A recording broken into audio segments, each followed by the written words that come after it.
Alrighty. Hey guys, we are back with Super Gifted and we're on chapter 8. It's called Super Anonymous. And the chapter is from the perspective of Megan Mercury.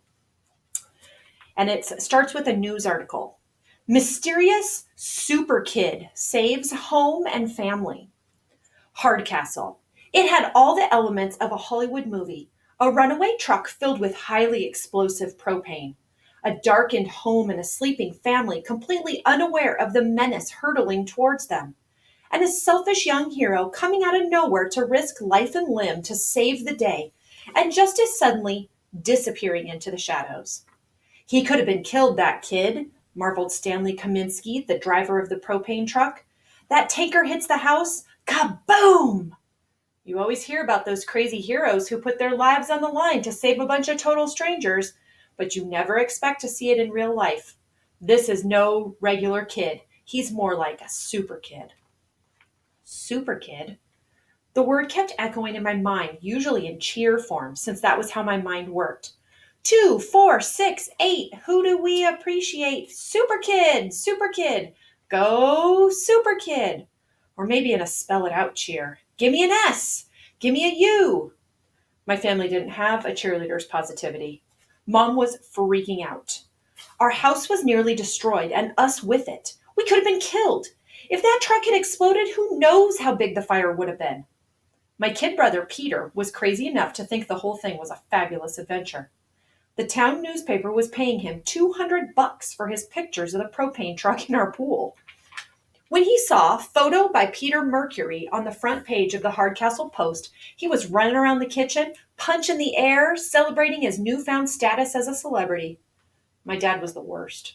He kept glancing out the front window, looking for the next propane truck with our name on it. He rarely made it through a single sentence without using some form of the word sue. But what would have been the point of that? We were fine. The propane company was paying for the damage to the fence, the lawn, and the pool. Peter was even up $200. Talk about missing the point. Here was my family obsessing over an explosion that never happened, a lawsuit that would never be filed, and a photo credit in a dinky town newspaper that nobody ever read. And all the while, they were ignoring the most important part of this. Somewhere out there was an unsung hero who'd saved our house and maybe even our lives. This was huge.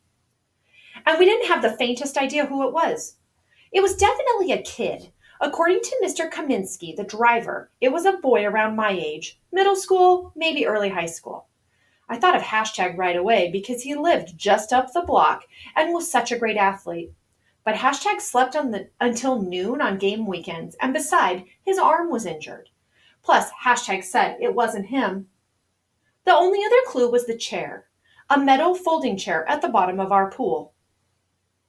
But there weren't any fingerprints on it, which may or may not have been bad because it had been underwater. The police had no explanation for how it might have gotten there. At school, the buzz was all about the missing hero. Nothing ever happened in a boring town like Hardcastle, so a near disaster wasn't something that came along every day. Add to the fact that the almost victim was popular head cheerleader, go me, and you had really big news. Throw a mystery into the mix, and nobody could ever even think about anything else. But surely you know who it is, Vanessa prompted me. Didn't you see him running away or something? I shook my head. The whole family was asleep. I heard a crash when it went through the fence and a splash when it hit the water. By the time we ran outside, there was no one around but the driver. Zane Minash, one of the lacrosse players, was unimpressed. As far as I'm concerned, the guy's an idiot.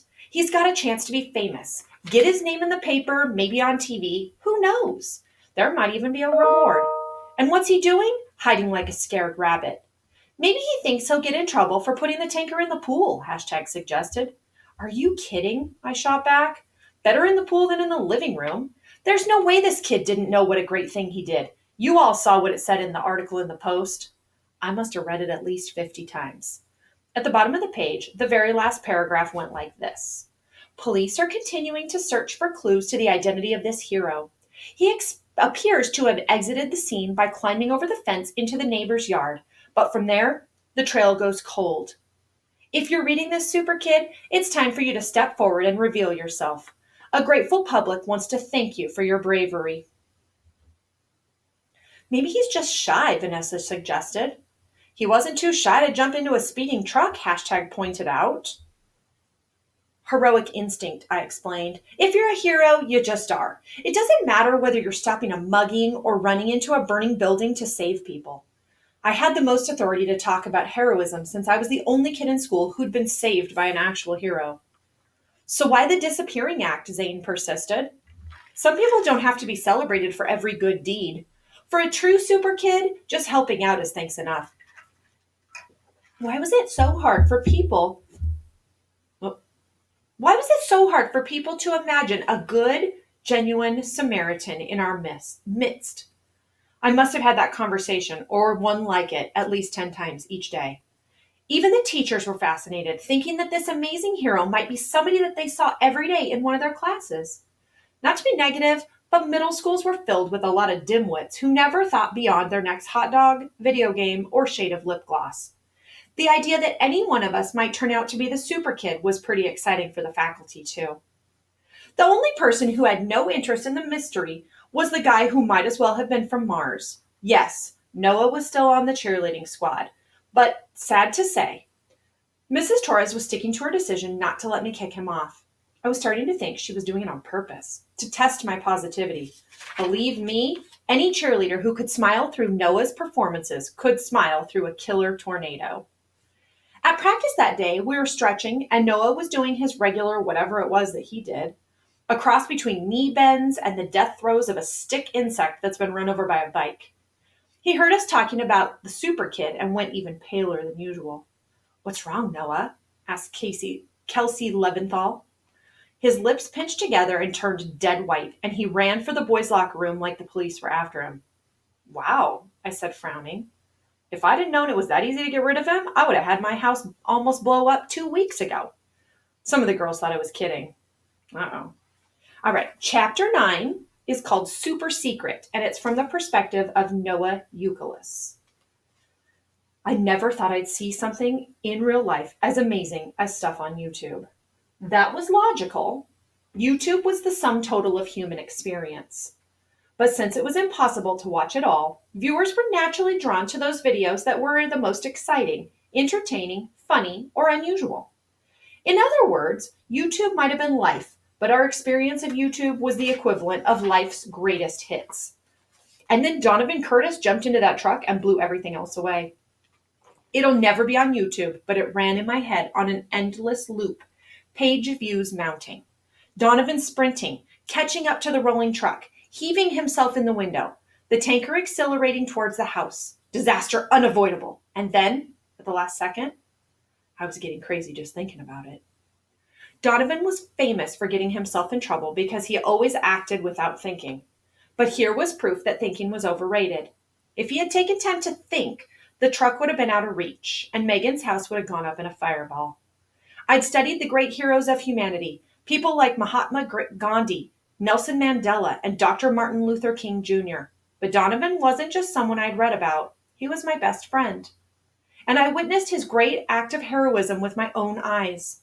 I even participated a little when I fell in the pool at the end and got really bad chafing on the long, wet walk home. This was living history.